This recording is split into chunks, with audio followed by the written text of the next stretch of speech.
With so many options, why choose Arizona State University? For me, the only online option was ASU because of the quality. Their faculty was really involved with their students and care about your personal journey. The dedication to my personal development from my professors, that's been extremely valuable to me. Earn your degree from the nation's most innovative university. Online. That's a degree better.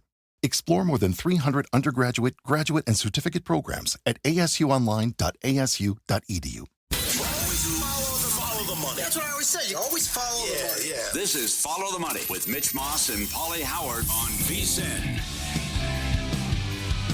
Welcome in. It is Follow the Money, and we are live in downtown Las Vegas from the Circa Resort and Casino. In this hour, 15 minutes from right now, In Pocket plays our best bets for the weekend. And bottom of the hour, VSiN host Mike Somich joins the program. I know that he is loaded with bets for the NFL weekend, probably the NHL tonight. And it is time now for Mike to get back on track with the ponies. Yeah. Right? Okay. It's a drought. Tonight we have the Cotton Bowl going on. The number right now at most spots remains Texas, catching 6 here in this game, total down to 51.5. And at a couple of national shops right now, Ohio State down to 5.5 actually in the game. So a little bit of money here on Texas before game time. Chuck Gettle came on 1 hour ago. He won the Circa Friday Invitational, had an unbelievable record, 79-44 with a couple of pushes, 12-5-1 with his best bets. He made a comment that he can see the number closing around 5, and kickoff is coming up in about an hour and 40 minutes. And I would not be surprised. I mean, Chuck's great. So if you would see that, Pauly, that quote, sharp money on Texas, just realizing on game day, number can't be 6. Because before last game, it would have been 2.5 Ohio State. So I got to grab the points, right? I also agree with him that it's a bad matchup for Notre Dame if they have to face Ohio State. Couldn't run the ball. I think Notre Dame beats Texas. Really? Okay. Yeah. Not bad. Couldn't run the ball against Georgia. How they lost that game. They didn't lead at halftime. Sick. Gave up all those yards and points to Klubnik and Clemson. They didn't have the goal line stand, but again, those buffoons going shotgun from the 1 yard line. Klubnik had 336 and 3 scores. And then you give up 31 points and 23 points in the second half to Arizona State. And you couldn't slow down Levitt and Scatterbo, who ran for 143. Now this freight train comes in. Best thing that happened to them, the embarrassing performance against Michigan. And they've just throttled Tennessee and embarrassed Oregon. So the number one defense, EPA per play allowed, and the number one offense as well, not to mention number one scoring defense. To outscore the opponents by 45 points in these last 2 games and 440 yards, ridiculous. It's just more also anti-Texas, though, too. Like, who did they beat? So the power rating's high, but you beat Michigan. Yeah, they throttled Michigan. Yeah, and then you went to A&M and beat them 17-7, and you couldn't put them away in that game. Well, so, I would say, knowing what we know right now, or at the end of the season, would you say that Florida, the way they absolutely crushed them, they did, was one of their best wins? Yeah, 49-17, good win. But what's happened to this defense? You know, when you look at what's happened the last couple of games against this defense, and even the second half against Stockton, not good, because you're going against these guys. So I know Alex White said it too about don't overreact, but my numbers make this game 3.5, but I can't take Texas. Sure. I just think it's like what Brad Powers said. If Ohio State comes out and Kelly calls a good game and they are firing on all cylinders, then no one can beat them. And, I even can't recommend anything under with this offense, with Howard, with Smith. It's ridiculous. We were sick to our stomach watching the Rose Bowl. Well, how the much game was over in the first quarter. How much do you trust Will Howard, though, tonight? I do trust him.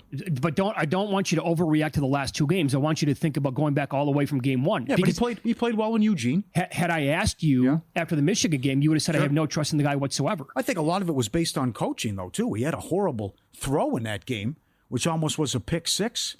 But also it was, try to run the ball against this Michigan. The whole game plan was absurd, right? Just get it out to your athletes, throw it downfield, and bam. Like, how good was that first drive against Tennessee? Yeah, Smith made the big play off the bat in the Rose Bowl, but it's just they made Tennessee look like a high school team. Yeah, the Texas defense is, I think, much better than the Oregon defense. And the talent overall there at individual positions. Well, I haven't seen it, though. Come on now. Well, you haven't seen it the last 2 weeks. Yeah. But again, full season, you did see it quite a bit, actually. Sure, at times. But I also called into question the competition, because certainly you're going to get this where you have you can be a top 5 team and power rated to the moon, but these schedules are going to be wonky about who'd you play and who didn't you play. Right. My biggest concern is something you brought up already. Again, when you look overall at the Texas running game on offense, it was pretty damn solid full season. But go back to the regular season game against Georgia. They had 29 yards. They averaged 1.1 yards per carry. From that game to the SEC championship game, they only had 104 against Vandy, but that's 3 times as many, right? They had 210 against Florida, 139 against Arkansas, 251 against Kentucky, 243 against A&M. Then they played Georgia again. Awesome front. Well, who has a great front as well? It's Ohio State tonight. Georgia limited them to 31 yards. Both games, they averaged 1.1 yards per carry. They could not get an inch on the ground offensively against Georgia's defense. Came back against Clemson, 292 yards on the ground. And in their last game against Arizona State, I'm still trying to figure out how they won the game. Right down the field the first drive, punt and return. They did basically nothing. They were outgained at one point by more than 2-1 on the ground. And then if they don't have that, zero, they sent the house on that 4th down play. And they should have lost the game. I know. Of course. Stupid. So I don't think they're running the ball tonight. Right. I'm with you. I don't think they will either. Also, my concerns about Sark. Good play caller. Okay. Is he a good head coach? I don't know. I can't get there. And it is his record in big games, as I outlined earlier. I did bet. Didn't do a damn thing at Washington. Underachieved. They call him 7-win Sark. Was a bad offensive coordinator with the Falcons. Couldn't get the ball to Julio Jones. Mind-boggling. And then certainly what happened last year, getting beat by Washington, and Arizona State should have beat him, and you're in a dogfight against Clemson, and Clemson going up and down the field against you. Paul Stone came on yesterday, and he had a great breakdown with the Texas running game, and he gave out Wisner, the running back for Texas, under 66.5. I bet it when he was on the air. The low mark right now on the screen is 59.5. There's actually still a 65.5 out there, which I think is absolutely bettable. Minus 133, the way it looks at Caesars. I just, again, based on everything that I just ran down, I don't think it's going to work tonight against Ohio State, which means it's going to be a Quinn Ewers game. They have really good wide receivers, but if it turns into that kind of a contest, that also probably tells me it's going to be a shootout maybe, or they're going to have to match touchdowns with Ohio State. Good luck. Good luck, because I think the overwhelming amount of talent overall in this game, Texas is very good, but Ohio State, at their peak, as we've seen, best team in the country, not close. So, hence the bump up here. And, a lot of people also saying that Ohio State can't be this high because of their power rating number in the regular season where it was at and where it would have been before the Oregon game. What if the Michigan game truly was a wake-up call and it just happened to be a disastrous game plan? And what if we saw this Ohio State team 4, 5, 6 other times in the regular season? Then would you be That's right. saying there's no way it can be 6? No. The perfect analogy is the UConn thing, where you're going to have inflated spreads if a team continues to embarrass people and just show and flex their muscle. Right. And that also can happen. The comeback to that would be, well, Mitch, we never saw that, but we are seeing it right now. Yeah, it was there. We are. Right. And it was, to your point, remember what Dan Wetzel said, who was at the game. It was the worst coach game he's ever seen. Game plan, everything, play calling against Michigan. And, by the way, Oregon is a top 3 team in the country. They had no chance in the last game against Ohio State.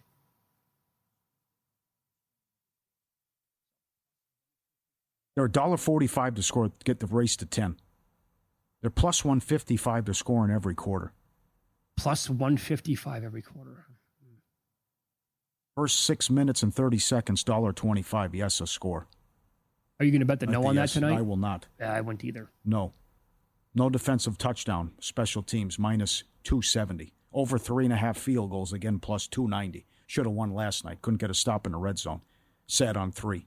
Howard, 250.5. Over 1.5 touchdowns, minus 180. Ewers, I saw as high as $2 to throw an interception. Whew. Can't get there with some of the other props, though. Look ahead number here. Mm-hmm. Right now, again, before tonight's game, kickoff coming up in about an hour and a half. Ohio State is about 8.5 against Notre Dame. Texas at different books between 2.5 and 3 against Notre Dame.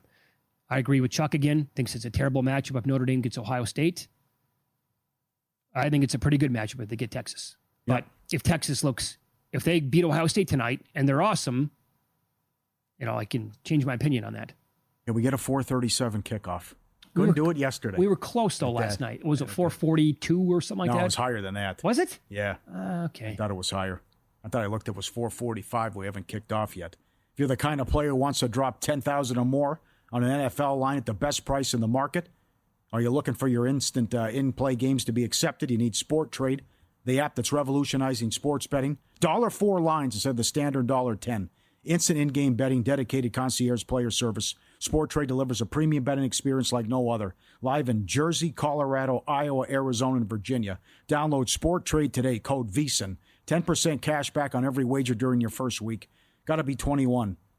Terms apply. Sport Trade, code VSiN. If tonight's game is as good as last night's game. Yeah, well, it can't be. Well, if it is, and this whole weekend turns out to be like that, Uh-huh. we are going to be spoiled for Super Bowl wildcard weekend every year moving forward. And we're going to expect it to live up to this year, and it won't be able to.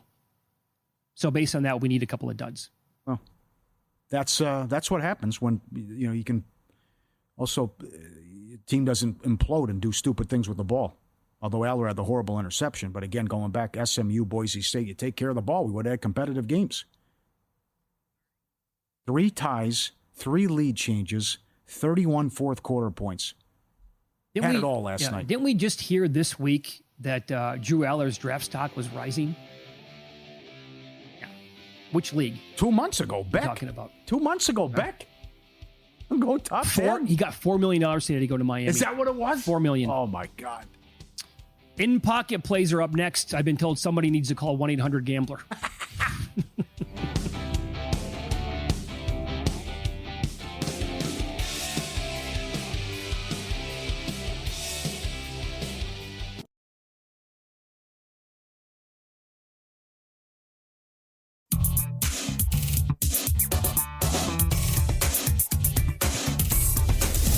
He'd know if the quarterback was on coke, if his girlfriend was knocked up. These games are a burial, a blowout, a human lock. You can bet your unborn children's children on these games. I was so good that whenever I bet, I could change the odds for every bookmaker in the country.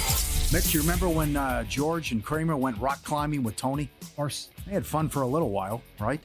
And when he fell, first half looked great. No score first 6.5 minutes. No score first 5.5 minutes. No first quarter under. I wish I saw the Chris Massero bet under 3.5 points first quarter plus 330. 10-10 in the fourth quarter. Then all hell breaks loose. Longest touchdown under loser. Penn State loser. Riley Leonard rushing yards over loser, even though 18 carries. Largest lead under 14.5 was the one winner there. He ended up with 18 carries? Oh, yeah. 18 for 30. Let me look. 18 for 38 or something? Believe Well, it. he must have been sacked a good 5 times. I don't remember the sacks. How many? 18 for 35. He was sacked 5 times. There you go. I think. And That'll do it. The backup got sacked, though, once, too. Yep. All right, you ready? It's not really a lot when you think about it because there's 6 playoff games, right? And we got the kickers. We have good kickers in most of these games, right? You know how I say just because the game is like a big game or it's on national TV, you don't have to bet it? That goes out the window here. Okay. Buccaneers, first quarter money line. Again, we've talked about this many times. Number 1 team in the league scoring on their first drive. Scored 11 times on their first drive and 8 touchdowns. Tampa first quarter. Dicker over 1.5 made field goals. $1.40. Boswell over 1.5 made field goals. Minus 125. Steelers longest made field goal. Plus 110. Tomlin doesn't care. He'll trot him out there from 58, and I still don't trust Tucker. McManus and the Packers are even money. Longest made field goal. I don't trust Elliott from long. That's a good call. I like and that one. McManus has been automatic since they picked him up and hit the one from 55 last week. All about McMillan. McMillan over 53.5. You can ladder him as well. I think we get a game out of Cooper. Over 25.5. He's saying all the right things. Cooper is back. Can you deliver, please? Ertz over 39.5, 38.5. I think you can ladder him as well. Tampa, 34% of the time, cover 3D. Heavy zone defense, 71% of the time. Middle of the field should be wide open. Kingsbury's going to attack there. Quick hitters to Ertz. Daniels completing 72% of his passes that are under 15 yards. That's the way to do it. You can ladder here, but I think that he can get this on one catch, Mims. I think Mims can get this, especially if they're getting blown out too. 43.5 his receiving yards. Bucky, 88.5. You're going against the second worst run defense in the league. It's set up beautifully here where Bucky goes off because I know Lattimore can put a stranglehold on Evans. And you ran down the history early. Everything points to Bucky and McMillan in this game Sunday night. You should take a flyer on Bucky to have like 150. Okay. Find a big number on that, something like that. Yep. The great breakdown Thursday from Paul Charchian. Williams over 88.5 against the Vikings. And now the road game. Herbert, no interception, minus $1.40. He's thrown 3 the whole year. They take care of the ball. Where are my numbers? Tied for third best turnover differential. They have 9 giveaways this year. The Bills had 8, fewest since 1933. Wow. Chargers don't beat themselves. Bills don't beat themselves. Washington, Tampa. Largest lead under 14.5. Chargers, Texans, each team to have a touchdown and a field goal. Minus $2. Octopus, 15-16 to 1 in the Philly game. Have to do it. I think with Hurts in this and Barkley, I think this could come into play. Philly, Green Bay, largest lead under 14.5. Minus 130 as well. DK, Westgate. And we're adding these juicy ones too. These are great. Every team to make a field goal, 5 to 1. Every team with a touchdown and a field goal, 11 to 1. Every team to score a touchdown, minus 140. Every team to score at least 10 points, plus 160. And the Thunder, laying 4 tonight against the Knicks. Okay. Great bounce back. I don't like how the Knicks have been playing. OKC, the bad taste in their mouth. What happened? Any pending? Monday's going to be fun. Each team to have a touchdown and a field goal in the Baltimore Pittsburgh game, minus 175. Herbert rushing yards over 18.5. Wilson rushing yards over 14.5. And there it is. All teams to score a touchdown. Herbert, no interception. Vikings, first quarter money line against the Rams. This one, we'll do more on this Monday. Vikings, second best team in the league, first quarter. Rams, second worst. All right, so you're basically trading this weekend as a second Super Bowl in a month that we're going to get. Not just for how it felt, Mitch. How it felt. Sure. Last night, NBA action. Did you see? Were you tracking this Minnesota Timberwolves game at all? Anthony Edwards hit 3 3-pointers in the first 5 minutes of the game. Okay. Not even. Yeah. So he went over 3.5, but he finished 4 of 11. So he was 3 of 4 immediately, and he hit 1 out of his next 7 threes. So the over 4.5 at plus 220 did not get there. Jalen Green was good over 2.5 and over 3.5. The latter was plus 165, and the under, Penn State Notre Dame, 45.5. I love the second half. And by the way, I stayed true to one of my New Year's resolutions, and that was I'm not going to get off games when I'm watching them live. And I thought about it. Old Mitch would have said at 17-10, or even take the second half number at 21.5. I'm like, I'm going to go for a middle here. I'm going to get a little bit off my bet. There were 21s. Yeah. But I didn't. Never even looked at the phone. Didn't even know what the number was. And as a result, lost that bet. Okay. Here's what I have this weekend. Broke this down earlier. Puka Nacua over 7.5 receptions. Phenomenal numbers at Pro Football Focus, and that is when facing the blitz, his target share is 45%. The Vikings have the highest blitz rate at 55% in the entire league. And when he has double-digit targets, his average stat line is 10 catches for 126 yards. But I'm going to go not yards. I'm going to go catches over 7.5. Also, Mike Evans has faced Marshawn Lattimore 13 times. His average stat line, 2.5 catches, roughly 46 yards. Well, guess who's crazy hot? Jalen McMillan. And Lattimore's playing in this game. So he's probably going to shadow Evans the entire time. McMillan has been dynamite the last 5 games. I might go anytime touchdown as well, but I played over 51.5 at minus 135. And I've been talking about this since Monday. Had to do it.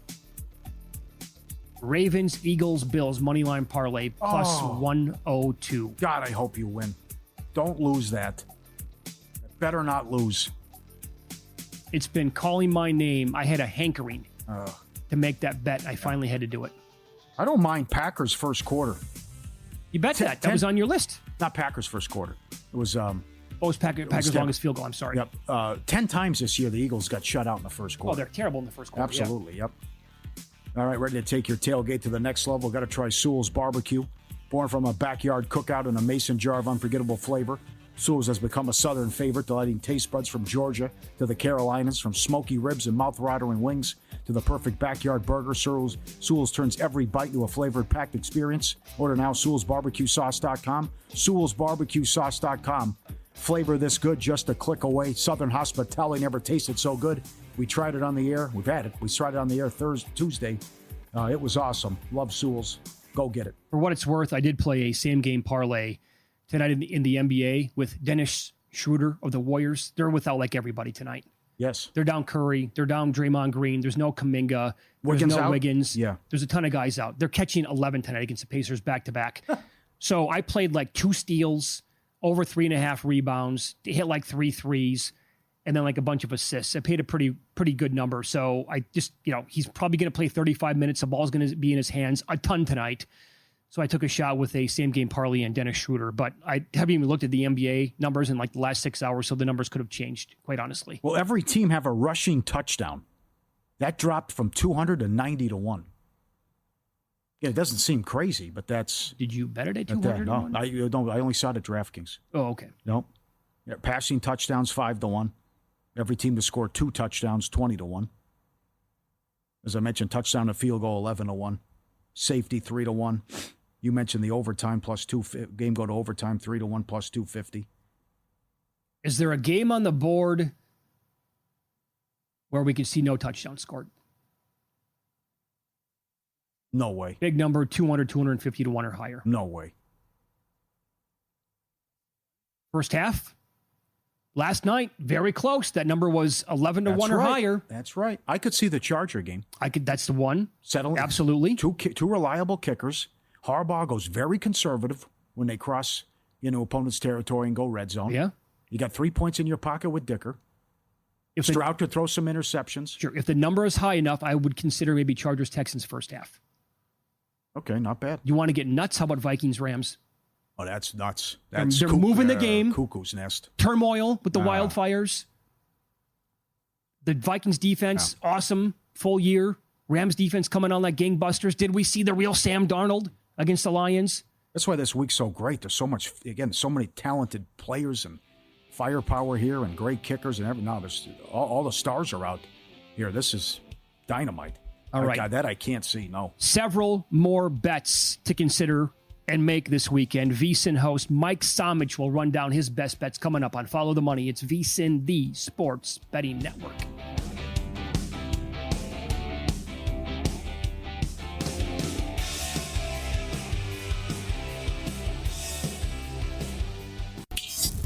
This is Follow the Money on VSiN. Welcome back. What a weekend. We ran down our best bets. More coming at you right now. VSiN host Mike Somich joins the program. He is in studio this weekend. His show over the weekend is called Ready, Set, Bet, Saturday and Sunday nights right here on VSiN. Good to see you again. How are you? Doing good.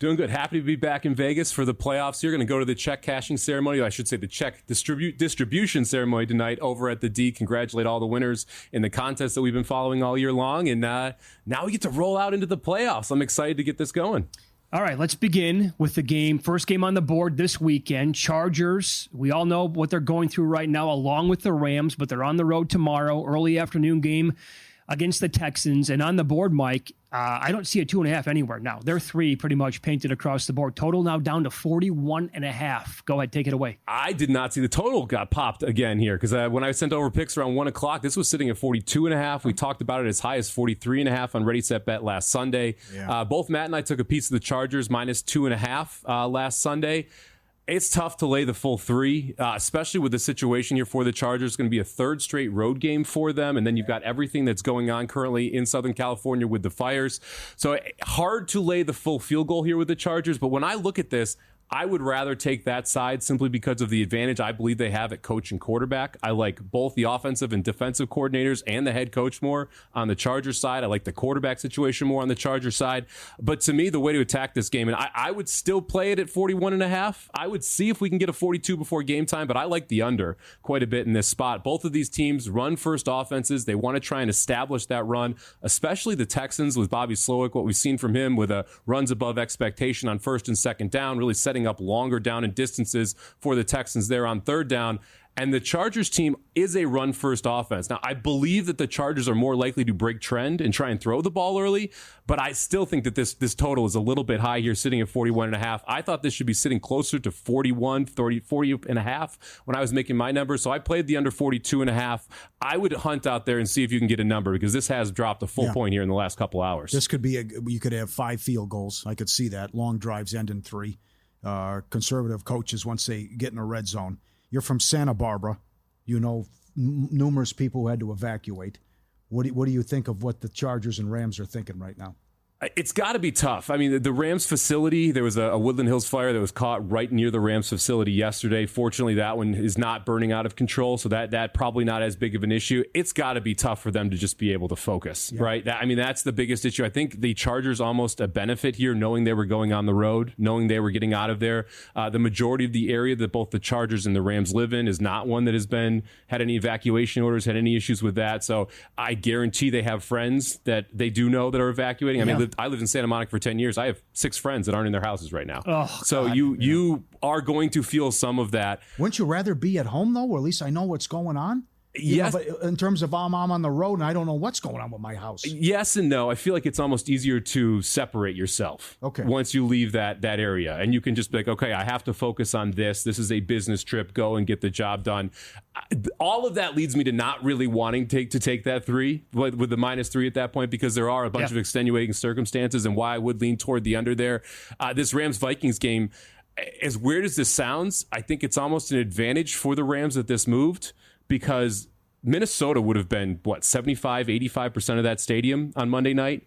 A lot harder for fans to switch their travel plans and end up in Arizona and go through the reticketing process versus having to just go to LA. So I'm interested to see what the fans, the stadium is going to be like, because I think this would have been predominantly Vikings fans for this playoff game. Would you consider right now, that's the Monday game again, all things considered, now that it's in Arizona, would you take the Rams plus 8.5 on a teaser? I think we have 3 good teaser options here. I do think Rams plus 8.5 is a live teaser number. We've also seen the Ravens number drop from 10 down to 8.5. I think you could play Ravens minus 2.5. And you also have Bills sitting there at 8.5 that you can take down to 2.5. So 3 viable teaser options. For me, it would be Bills and Rams. I would leave the Ravens out. I think there is I'm not going to say they're going to lose, but that is the game I am the most squirrely about of the big favorites, is the Ravens falling. What? Yeah. Why? Because Lamar? It's a combination of what we've seen from this Ravens team from an offensive perspective, and then the Steelers' ability to be able to find ways to get wins in these type of spots. I realize it's a playoff game versus a regular season game, but this is 2 rivals that know each other very well. This is Lamar, who has struggled against the Pittsburgh Steelers defense, and a Pittsburgh Steelers defense that is very, very good against running quarterbacks. They can take that piece of his game away, and then all of a sudden the pressure starts to mount on that side. I think it's going to be tough for Bo Nix to go in and win. I think we'll talk about the Eagles here in a second. This is the one game where I would be the most worried as a big favorite. Did you grab the 10? I did not grab the 10. I have not bet this game from a side perspective, although if it would be Pittsburgh or pass for me. Any props in this game that you like? We were making the case for Freiermuth, or you want to go back to the well with Pickens? You can't quit him, huh? I don't dislike the Freiermuth play. He has really stepped up, and we saw it was just Pickens, long balls, and then some runs. I actually ended up playing 2 separate props in this one, so I'm going back to Pickens. If you watch the game, so he got 0 catches last game, right? And I've been playing this longest reception over for 9 straight weeks. It's a 10-1 over until the Bengal game. Look, we lost one. That's fine. We're still up over the long term playing this. He's at 25.5 this weekend. I think that you have to play the over on this one. It's not like he didn't have the opportunities week 18. He just didn't catch one week 18. He had 3 balls thrown to him over that 30-yard distance, ended up 0 for 3 on those. He'll get his opportunities. I'm betting more on the chance that he gets those passes. And if he gets 3 a game, I'm willing to take even money he catches one of them. So we'll go over 25.5 longest reception. And then give me a Jaylen Warren. the running back for the Steelers, over 19.5 yards. If you look at game script and possibility, if you do believe the Ravens are going to be ahead, Warren is the running back that's going to be in for the Steelers, and he is one that they will use out of the backfield. It's a Ravens team that struggles every now and then against those running backs catching passes, so I'll take Warren over 19.5 reception yards as well. Yeah. What you said about Pickens is how I bet 3-point props in the NBA. If I know a guy is going to take, or he's trending where he's taking 12, 13, 14 threes a game, and they put a prop up of like 2.5 or 3.5, and he shoots 40%, I'm taking my chances every single time with that. Well, that's what props are. It's opportunity, right? You're betting on the opportunity. It's why we talk so much about targets when you're talking about wide receivers and their props. It's why you're talking so much about carries when it's NFL running backs. Is how many opportunities are they going to have to make what you need be an outcome? Or if you think their opportunities are limited, to play the under, right? Sure. Yep. And in this case, if Pickens gets 3 opportunities a game at downfield throws, and I'm getting -110 that he'll catch one of them, yeah, let's go to the well. That's sound logic. It really is. Is it going to be a bloodbath in Buffalo on Sunday? There are routes where this is a competitive game. I'm just not sure it's going to be all that competitive. Look, Denver has a very good offensive line. They have one of the best pass block offensive lines, one of the best run block offensive lines, and this Buffalo defense is gettable. The big question to me is Denver's defense going to be able to slow down Buffalo at all?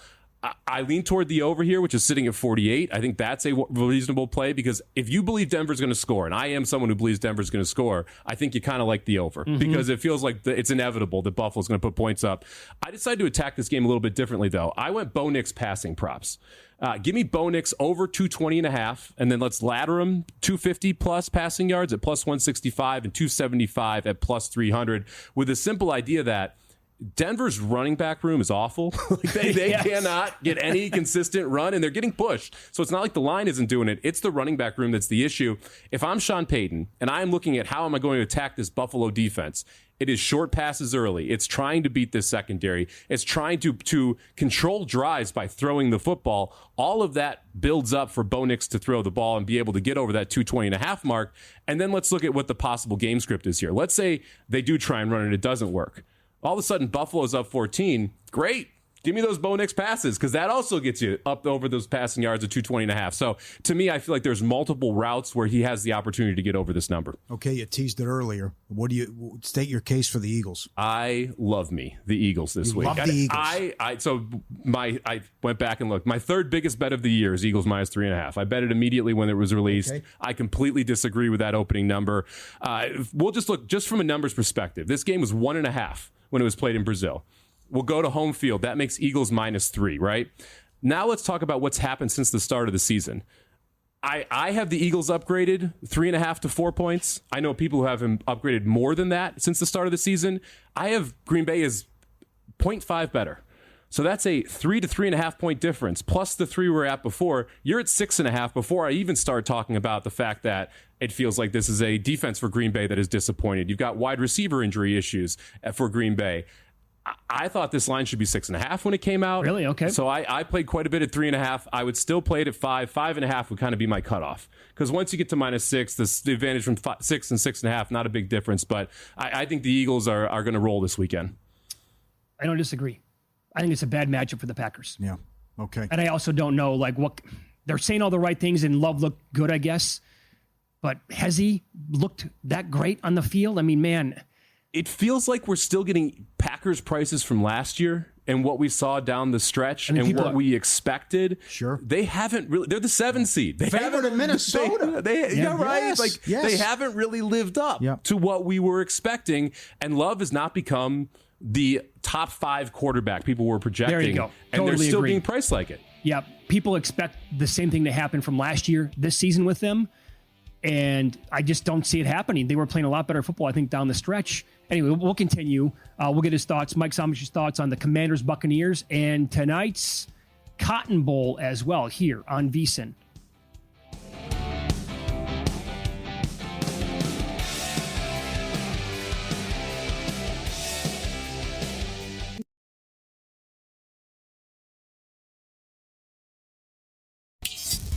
This is Follow the Money on VSiN.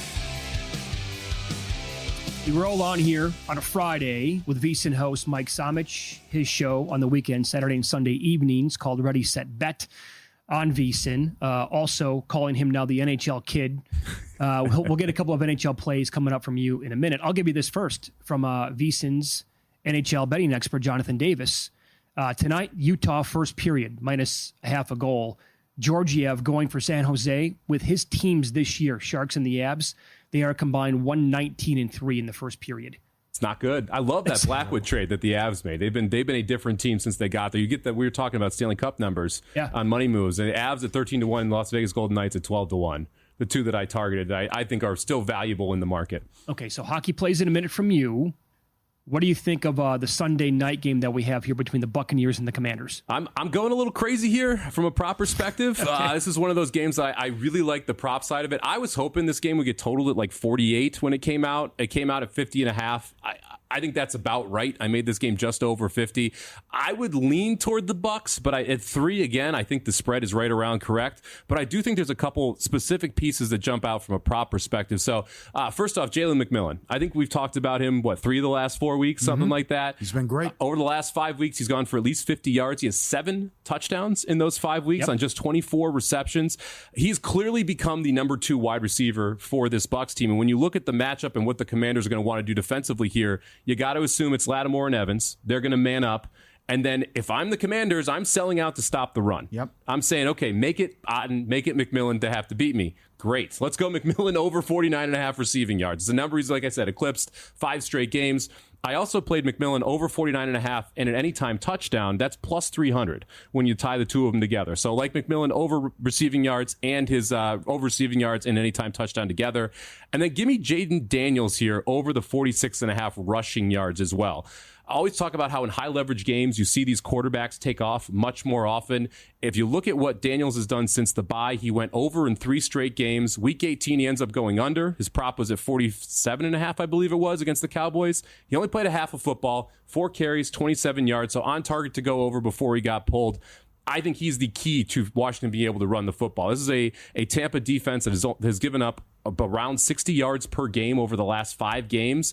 That means it's time for Daniels to move it with his feet if they're going to be able to run the football. So give me McMillan over 49.5, McMillan over 49.5 anytime touchdown plus 300, and then Daniels over 46.5 rush yards here as well. What do you think it's got to be? That's how it's got to be. What do you make of Mayfield's rushing prop? Around 17.5, 18.5. Man, he was taken off again a lot last week. Mayfield, Nix, some of these guys that are going to be sitting in the teens that are quarterbacks in these high leverage games, they are going to run, especially if they're underdogs. Like Nick's prop, I think, is attractive too because he's an underdog. You're more likely to get passing scenarios, which means he may take off a couple times more than usual, and then you're able to get that opportunity to get those rushing yards over.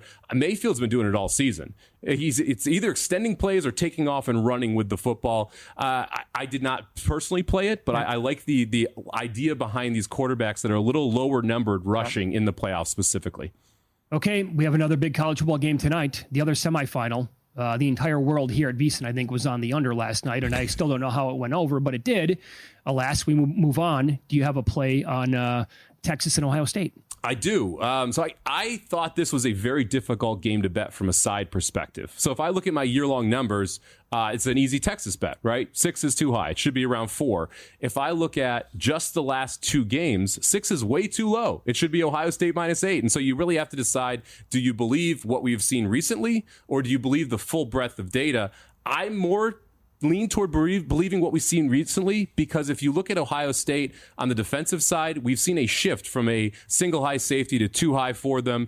And on the offensive side specifically, the way they're attacking in the 2 playoff games is completely different than what we saw during the season. Their offensive line has been significantly better during these 2 games as well. If you look at the pressure rate, it was just 15% against Tennessee, 25% against Oregon, 2 of their best games of the season.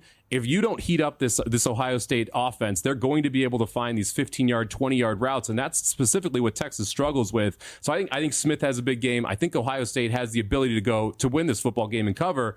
but I don't have a big enough opinion to put a bet in there, especially since there's a lot of pro money that keeps rolling in when we get to 6.5. And there's a lot of public money that's rolling in when we're here at Ohio State. So I passed on that piece of it, but I do like what we've seen Ohio State defensively and their adjustments they've made over the last 2 games. So I took the Texas team total under. You can get that at 23.5. There's some places around 22.5. I think that's the best way to attack this football game. If you like Ohio State, you're able to still win without them covering. I think it's the Ohio State defense that gets the job done tonight. So I'll take Texas team total under 23.5. All right. What would you do, Ohio State, Notre Dame? I already bet Ohio State. Yeah? I bet Ohio State last night, -7.5 against Notre Dame and -8, I think it was, against Penn State. So the Penn State bet is now void. But I thought that when you looked at the numbers, okay, this is Texas at home, right? They're in Texas, and Ohio State's a 6-point favorite, and yet Texas would have been favored by 3 or 3.5 on a true neutral against the 2 teams that were playing. One of those numbers is wrong. I believe the number that was wrong was the Ohio State laying the 7.5. So I already took Ohio State -7.5 against Notre Dame. Yeah, I would say this. If Ohio State comes out and plays like they have the last 2 games, and it's over in the third quarter, I can't imagine that's going to open back up at 8 or 8.5, right? Isn't it going to touch 10? That's kind of the logic, right? That if, let's say, that's why I kind of like betting some of these look-ahead lines early, because if you get the outcome you want, if Ohio State wins this football game convincingly, it's 10, right? It's 10 against Notre Dame, but you're able to get that number early. And if Ohio State loses, I get my money back. So I like taking advantage of some of those look-aheads. I already played the Chiefs -4.5 as well against the Chargers next week. Oh, you did? Okay. In case the Chargers get through, because I don't think that that's going to be a game where you're going to see that number get down to 3.5 or 3. I think, if anything, that's going to go out during the week, and the Chiefs are going to close around a 6-point favorite. So I already played Chiefs -4.5 as well. Okay. You were on the under last night as well. I was. Yeah, that was painful. What were you thinking at halftime? I actually was sitting at a brewery in Santa Barbara with a buddy of mine and joking about how big of a middle I could have if I wanted to play the second half over. But I was so confident in the under, there's no reason to play the second half over. Man, did I eat those words by like the middle of the fourth quarter. You're like, this is clearly going to be over at this point. It was pretty frustrating. I saw the second half was like 21.5. I'm like, that's interesting. Okay. I was with you, right? Yeah. I was under 45.5. But I'm like, I think it's going to be a repeat of the first half. Yeah. And wow, was that a wrong opinion to have? Both teams, it wasn't explosive plays. You had the one obvious touchdown from Notre Dame where we had multiple players on Penn State fall down. So we got the long touchdown. But outside of that, it wasn't like there was these explosives. It was bad tackling. It was just long drives that seemed to consistently score. Both the offenses did speed up as well. They were getting to the line faster, snapping the ball faster, which is not something I expected, especially in a close game. But, it's gambling. Yep. Sometimes you lose games. You feel like you should be winning. Hockey in a second. Getting ready for Big Game 59. Big deal to match. Save $59 off the VSiN Pro annual subscription when you sign up using code FTM. Become a VSiN Pro annual subscriber. Bet smarter all year long. Every best bet, every host, every guest. The dog videos, the betting guides, the betting splits from DK and Circa. VSiN.com/subscribe. Promo code FTM. Save $59 off the VSiN Pro annual subscription today. I think you've hit 4 in a row in hockey. What do you think tonight on the card? It's been a good stretch. Here. Had a nice plus money on money moves. Had the Sabres last night plus 130. Like one plus money price. Let's go to the Carolina Hurricane here. Laying the goal and a half plus 150. They're at home taking on Vancouver tonight. It's a Carolina team that has just kind of consistently been very good, like we've seen over the last couple of seasons. Kind of like them minus a half goal in the first period if you'd rather play that than lay the full goal and a half. But this is a Vancouver team still missing Quinn Hughes. That's a huge loss for him, leading them in points. And it's a Hurricane team that plays very, very good defense. I think this is probably a lower scoring game. I like kind of the Hurricanes 4-1, somewhere in that range, but I do like them laying the goal and a half plus 150. And then let's play a coin flip. The game of the night. The Los Angeles Kings have been playing phenomenal hockey, playing better than what people expected. They're headed in to take on the Winnipeg Jets. The Jets lost 3 in a row. 2 of those were losses that really shouldn't have been losses. When you look at moneypuck.com, I love it for the analytics. They had a chance of winning at over 70% in both games that they lost. Came back, they won last time. They're sitting around even money, essentially. You can get minus 110. I see on a money line here, you get minus 103 on the Jets. I'll take the Jets at home as a basic pick'em here when you have, I believe, an advantage in net and offensively. So let's take the Jets minus 110, whatever price you can find. If you get minus 103, that's a great number there. But yeah, Carolina minus a goal and a half, plus 150, and the Winnipeg Jets money line tonight. All right. Did you say that on the air or off the air about the Avs and the Golden Knights for future bets? I hosted Money Moves with Stormy on Wednesday. Okay. And we were talking about why not Wednesday. And I said, why not the Golden Knights win the Stanley Cup here, 12-1. I think it's a very good price. I don't think it lasts very long either. Are they the best team in hockey right now? No. I think the Jets are the best team in hockey right now. Okay. But the Golden Knights and what they've done at trade deadlines, I think you have to factor in. They have been very involved. Last year getting Hurdle and Hannafin. I wouldn't be surprised if they go out and make another move. And they have a good enough team to win against anyone already. And I believe the management will be aggressive. I don't think the 12-1 lasts because of those specific moves they make. All right. No ponies? No ponies tonight. No, we're past everything that's actually gone off, so we'll have to come back to it next week. Fair enough. That was great, Mike. Good luck this weekend. job. Thank you very much. There you go. Mike Somich. His weekend show here on VSiN is called Ready, Set, Bet, Saturday and Sunday nights. Fun week, Paul. Good shows. Be good. A lot of bets. Good luck to you as well. All right. A lot of bets. That's right. Yeah. Come on. Enjoy the games. Competitive games. VSiN Prime Time up next. If you missed anything, go to the website for the podcast, vsin.com.